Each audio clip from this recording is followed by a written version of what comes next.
Hi, I'm Tracy Townsend. I'm going to be bringing you through this week's top stories around Columbus. In the wake of recent shootings across our city, Kevin Landers and Rochelle Aline sat down with the mayor, pressing him with tough questions about what's being done to keep our neighborhood safe. Also this week, Doug Petcash was there as 20 Ohio State troopers packed their bags and headed to Texas. They're offering help where it's needed most. And ODOT has a serious message for drivers. Don't stop on highways unless it's an emergency. They're pointing to 3 recent incidents here in Columbus that ended in crashes, all because of drivers stopped where they shouldn't be. Governor DeWine's office says he called Texas Governor Greg Abbott over the weekend and offered support. That support from Ohio is already on its way. When we put the request out to our troopers, we had the complete roster filled up within 2 hours, and that was late last night that this request came in. 20 OSHP troopers got briefed, packed their gear, loaded 3 large vans, and hit the road to Texas Monday afternoon, with the mission on their minds and those impacted in their hearts. Our biggest hope is that we can bring calm to chaos, and that we can provide closure and hope, and hopefully reunification to the families that are impacted the most. They will provide traffic control, humanitarian aid, and search and recovery in areas the flash flood hit the hardest. Most likely we're going to be searching a river basin. That's tentatively what our plan is. Understand that they're getting a lot of resources thrown at them at the moment, so we're going to be flexible and adaptable to what their needs are. These troopers will be joined by several canines and their handlers from the Ohio Department of Natural Resources that Governor Mike DeWine is also deploying. We hope to be embedded with them as we continue the search and rescue operation. What does it mean to you as a team to be able to go and help people who need it so much? I think for us, it makes me incredibly proud to know the caliber of troopers that we have here in Ohio that are willing to put their lives on hold to go help those that are in need. The 20 troopers from OSHP's mobile field force plan to be in place, ready to work early Wednesday morning. They're expected to be in Texas for just over a week. In Columbus, Doug Petcash, 10 TV News.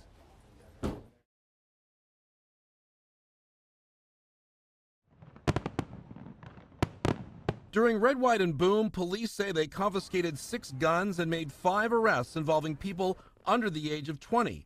Despite the thousands who attended, the event ended with no reported safety incidents. 3 hours later, a mass shooting in South Columbus at a short-term rental property. The mayor's tone suddenly changed. I'm furious and saddened. The recklessness of this violence. This latest shooting involving juveniles is not isolated. In June, 8 people, including 2 juveniles, were injured in a shooting in downtown Columbus near the Scioto Mile. In April, a 34-year-old man was shot and killed after police say 4 juveniles attempted to rob 2 men inside the victim's apartment off Main and No Bixby. We've had an uptick in violence, but overall, Columbus is extremely safe. In an effort to curb juvenile violence, the city has spent tens of millions of dollars since 2021. An issue I asked Mayor Andrew Ginther to address. Mayor, when you look at the numbers, 2021, the city spent $500,000 to end the violence campaign. 2023, $20 million to youth summer programming, which you mentioned, Operation Moonlight. 2025, another $28 million in youth summer programming. Is this money really making a difference in trying to curb? I would just take a look at the numbers, Kevin. I mean, this is the lowest amount of homicides and non-fatal shootings we've had in 13 years. I think that speaks to it. It's great police work, it's great community engagement, but the reason we're seeing success is this comprehensive investment.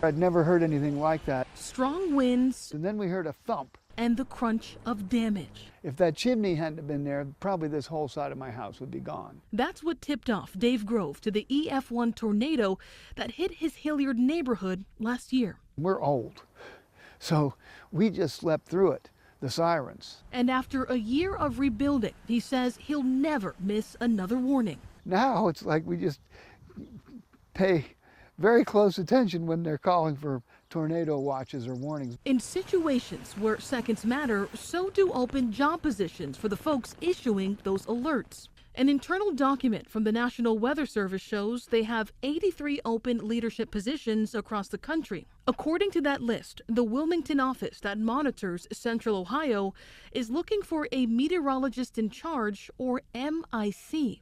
The MIC is pretty much the office director. 10 Investigates spoke to the former MIC in Tampa over the phone about the nationwide shortages. Why does this matter? The mission of the National Weather Service is to issue warnings for the protection of life and property. Very similar to what occurred early Friday morning in Texas with the flooding along the Guadalupe River. There was an urgent flash flood warning issued around 1:14 in the morning Central Time. Monday, the White House said the NWS is exempt from federal hiring freezes. A federal spokesperson also told us they're working to temporarily reassign people to fill gaps and will soon start posting those open jobs. And when you consider how little time it took to turn his life upside down, Grove is hopeful those jobs are filled quickly. In 5 seconds, his garage was ripped off of his house and impaled into my garage. It only took 5 seconds. Sherry Smith loves her East Columbus home and the flowers she's planted over the last 25 years. You know why I love lavender? But over the last 10 years, she says her property tax has nearly doubled to $600 every 6 months. What would it mean to you to get some property tax relief? It would mean that I could go to a grocery store and not have to keep handing things back to the cashier and saying, I can't afford this right now. I can't afford this. A grassroots group is pushing a measure to make Sherry's and every other property owner's property taxes $0. Volunteers are collecting signatures to put a constitutional amendment abolishing property taxes in Ohio on the ballot in 2026. We have collected petitions from 76 of the 88 counties. Brian Massey sits on the 5-member committee organizing the effort. He says they believe homeownership is the foundation of freedom. Right now, with the complex property tax system that we have, taxing us on unrealized gains, people are finally tuning in that we're merely just renters from the government. The group missed the July 2nd deadline to turn in more than 400,000 valid voter signatures to the Secretary of State to put the amendment to voters this year. So they're setting their sights on next year. We're not going to go away. We're serious about this. This is not just a pie in the sky. We want our freedom and liberty, and that starts with home ownership. Massey says the group is not opposed to paying taxes, but wants property taxes shifted to sales or income taxes or fees for service, such as fire protection. When asked about the proposed amendment in May, Governor Mike DeWine expressed reservations. Well, I don't know how you abolish property tax completely without raising other taxes. I mean, this is a significant way that we fund our schools. You know what? I understand those people's frustration. Sherry Smith would love some property tax relief, but says abolishing them would be a step too far. And I knew it was going to quite possibly take money away from schools, take money away from the fire department, the police department, teacher. That's unacceptable to me.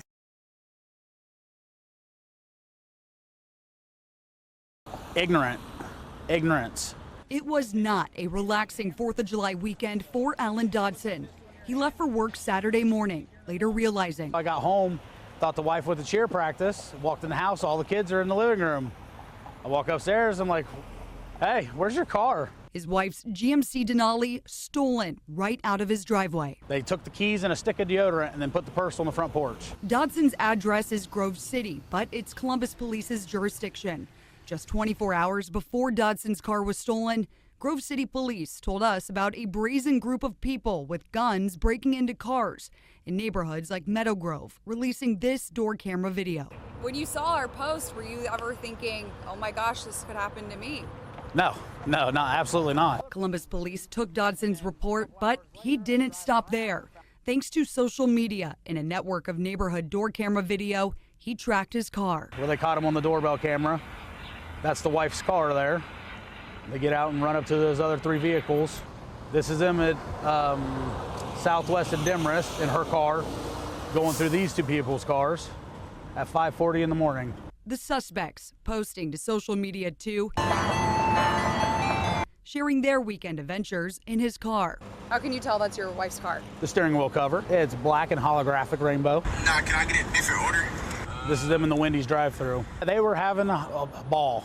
Dodson didn't give up. Sunday, he found his car abandoned on Saffron Road. And then we found 2 other wallets, a handbag, a bunch of Amazon packages.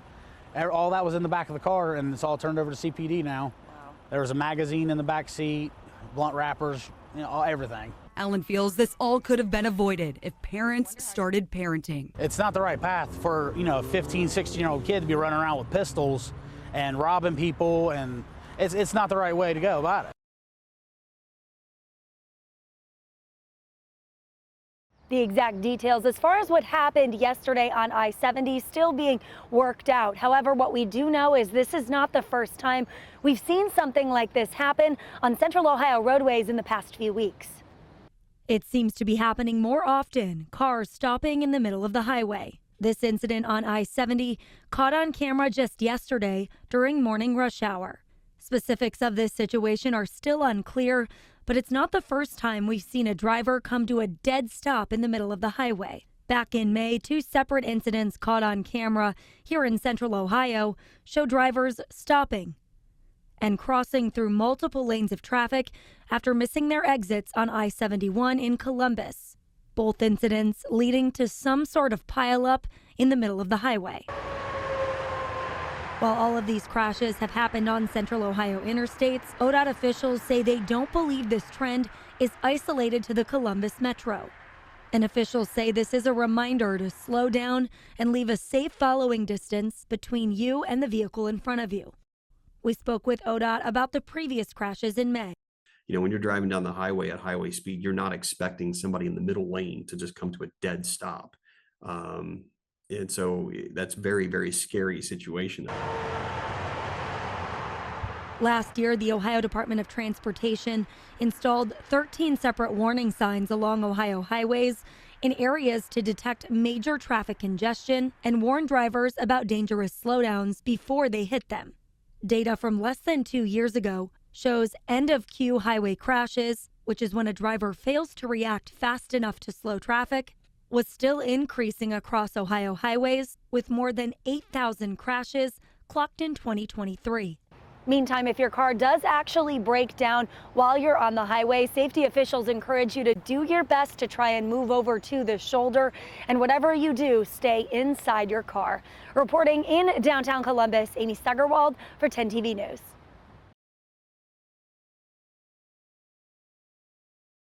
On the corner of Sullivan and South Glenwood Avenues sits Herberts Market, a staple in the neighborhood to many, like Christy Bogus. I'm in here probably just about every day, 3 or 4 times a day. The walkability for groceries is everything to her. Well, I walk most of the places around here if I don't ride the bus, and it would be a lot further for me to walk. But the city of Columbus has declared Herberts Market a nuisance, putting it at risk of shutting down for good. Court records show police responded to the store and surrounding area 138 times since July of 2022 for calls involving guns, drugs, overdoses, and harassment. Fire inspectors also found numerous code violations. And during that investigation, city attorney Zach Klein says police uncovered evidence the owner was selling stolen goods. There were anti-theft devices, a stockpile of them. A lot of the goods still had stickers from other retailers and other stores on there. So this is really, a problem with not just fire complaints and fire safety, but code complaints, but really retail theft. Ahmad Arman owns the store. Klein says Arman admitted to buying stolen merchandise on one occasion, saying he didn't request receipts for inventory purchases since they were bought with cash. I gave Arman a call. He's currently out of the country. This is the first time you've ever heard about this lawsuit. Klein says his attorney more than likely hasn't been served yet. I mean, have you tried to work with them to keep the doors open a little longer? We want to work with property owners to find a solution. So there could be a financial penalty because they are what we believe breaking the law. They believe that they are stealing property and selling it for their own personal gain. So there has to be a penalty for that. But moving forward is stop doing the conduct. Stop, buying stolen goods. Across the street at Reading Rock CCL, branch manager George Cruz wants to see the market close.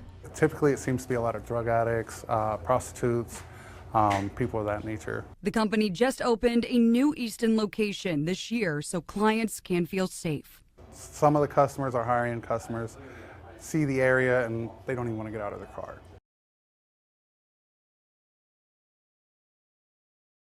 The attorney for Ohio Equal Rights laid out their succinct argument. We would argue marriage and all the other employment, all those things are under the umbrella of the general purpose of equal rights. Secretary of State and Ballot Board Chair Frank LaRose disagreed. He said Ohioans may support same-sex marriage, but not adding the list of protected individuals to the Constitution, or vice versa. In order to provide voters that choice, it seems apparent to me that it would be good to give them those two as two separate amendments. What brought us to this point is seeing the number of already existing laws that infringe on people's rights here in Ohio. The spokesperson for Ohio Equal Rights says the board's ruling now makes their effort different. But this was going to be difficult no matter what because of the number of signatures required in Ohio and the size of Ohio. Now, will you keep pushing to gather signatures for both of these amendments now, or will you focus on one or the other? That is a conversation for within our leadership team and with our legal counsel as to what our next steps are. Supporters of same-sex marriage feel a sense of urgency. The push for the Ohio constitutional amendment comes at a time when conservative justices have called for the U.S. Supreme Court to review the Obergefell v. Hodges case legalizing same-sex marriage. In a statement, Stonewall Columbus Executive Director Denzel Porteous said, in Ohio, same-sex marriage would currently be illegal under our state constitution if not for the Supreme Court ruling. That means if Obergefell were overturned, we would see those rights vanish overnight. That decision, if it changes, I think there's going to be a lot of people who are surprised that, oh, crap, Cousin Joe and his husband aren't married anymore. What does this mean?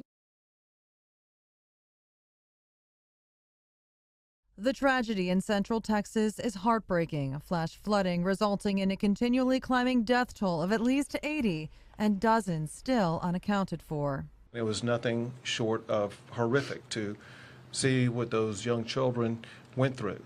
And we will remain 100% dedicated, searching for every single one of the children. Flash flooding is one of the leading causes of weather-related fatalities in the U.S. and can happen at any time of day, any time of year. It's especially dangerous at night because you can't always see the flood waters. Flash flooding can happen in as little as a few minutes or after hours of continuous rain in the same location. While there's a number of reasons it can occur, there are two major contributing factors: the amount of rain that falls and how long it persists. Flooding can occur sometimes when you have really high rates, so a really heavy rain coming in a short amount of time is one thing. And then sometimes you have a prolonged period of rainfall. We have several hours or several waves of rainfall moving over the same area that can also create flooding. And another thing to keep in mind, some locations are more flood prone than others, which can include homes and businesses, or some of your favorite places to camp and hike. You want to make sure to look out if you're near a river, if you are going to be in a low-lying area, all those areas that are really flash flood prone. Even urban areas, you don't have where water can really seep into the ground as easily, so you can get some runoff pretty easily in urban areas. It's important to also know the difference between a watch and a warning. A flash flood watch means that conditions are favorable for flash flooding. And so then you have your flash flood warning where conditions are imminent. They're expected to happen or they're already occurring. Remember, it can happen with little to no advance notice. And it's important to have a plan in place of what to do if the conditions are favorable for it to occur, such as threats of slower moving thunderstorms or continuously heavy rain. Have a variety of sources to get weather information because one might not always work. If a communication method goes down, it's good to have backup communications to make sure that you can get the warning and get to safety. For 10 TV, I'm meteorologist Meredith Garfalo. June 14th marked 1 year for Jalen Smith without her dad. I did visit his gravesite and hung out with my sister, so that was pretty cool. Jalen's father, 36-year-old Kaylin Smith, was working security at Avalon Nightclub alongside 27-year-old Desmond Taylor when the two were gunned down. A suspect, Jacquez Hoover, was arrested and charged with their murders, and the city shut down the club. Well, the man being in jail, okay, that's cool, that's justice. But the club being shut down, not being able to open, not being able to get people in there having fun. I feel like that's also a part of getting the justice that, we need. Right now, the club is still boarded up and it's locked, and this orange vacant sign has been here since the city posted it in December.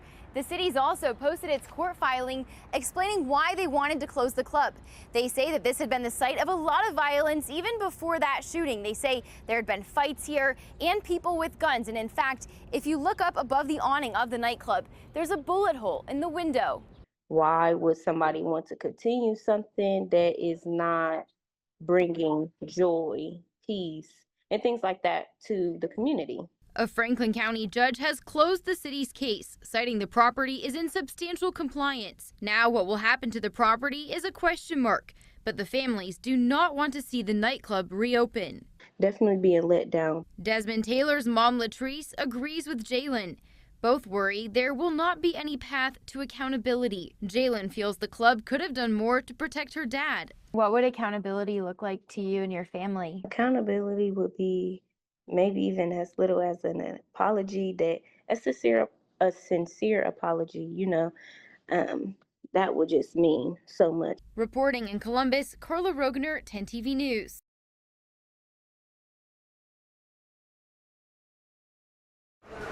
This is definitely a big change for many travelers at airports all across the country. When you go through TSA, you will not have to take your shoes off anymore, and officials are hoping that kind of moves security lines a little faster.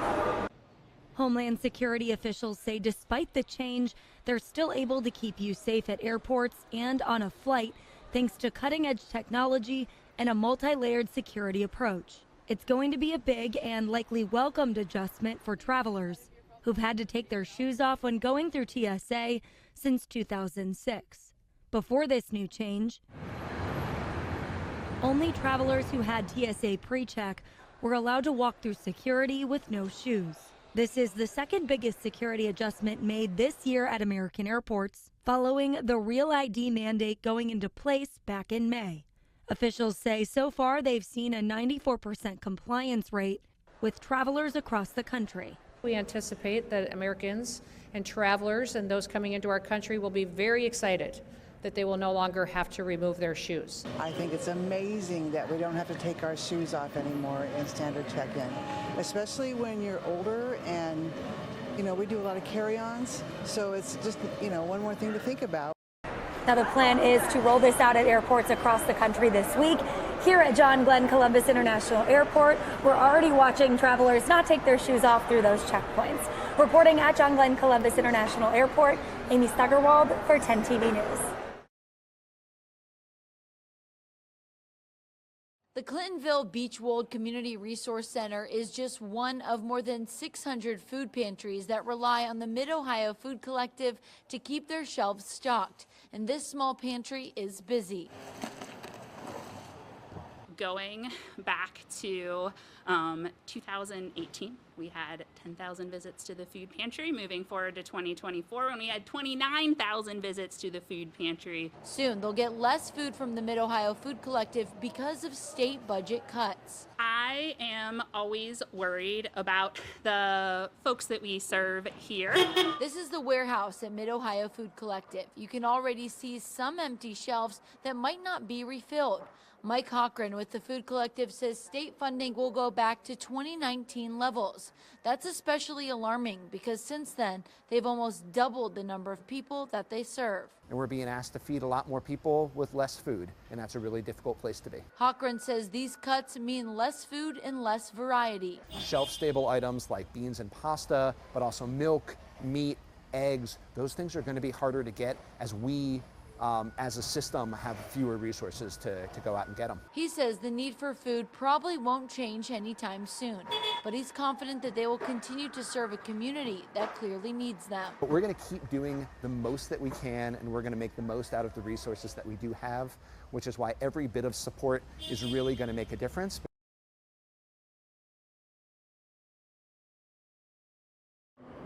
In the last 6 weeks, we've seen a deadly shooting at a Livingston Avenue Market, shots fired at a Columbus Park and pool, and a deadly shooting near a Polaris area target. 10 investigators crunched the numbers and found the average age of the people connected to these cases is about 18 years old. In fact, newly released numbers from Columbus Police also show in the cases where we know the suspect's age, so far this year, people 21 and younger have committed about half of the felonious assaults and homicides in the city. Thursday, Columbus Mayor Andrew Ginther told 10 TV, in addition to youth programs, they're also meeting with local judges to make sure the number of young people with guns is trending down. There's progress being made. It's not happening as fast as I want. It's good for everybody to have hands on deck. But it's work community advocate Derek Russell says isn't just on city leaders. Them parents, they got to meet us halfway. And Russell says that effort extends to everyone in the community. It's still going to affect you in some type of way because by you staying in the house and you're not doing that, but now here comes some teenagers or someone ready to break in your house, steal your car. He went on to add that it will also take time and consistency to change things. It's a lifetime commitment in doing this work because it's always going to be crime and it's always going to be shootings, but we can manage it. That's a wrap on this week's edition of Around Columbus, your look at the stories shaping Central Ohio. Thanks for spending time with us. Stay safe, stay informed, and we'll see you next time. Don't forget, you can always get the latest updates on the go with the free 10 TV News app.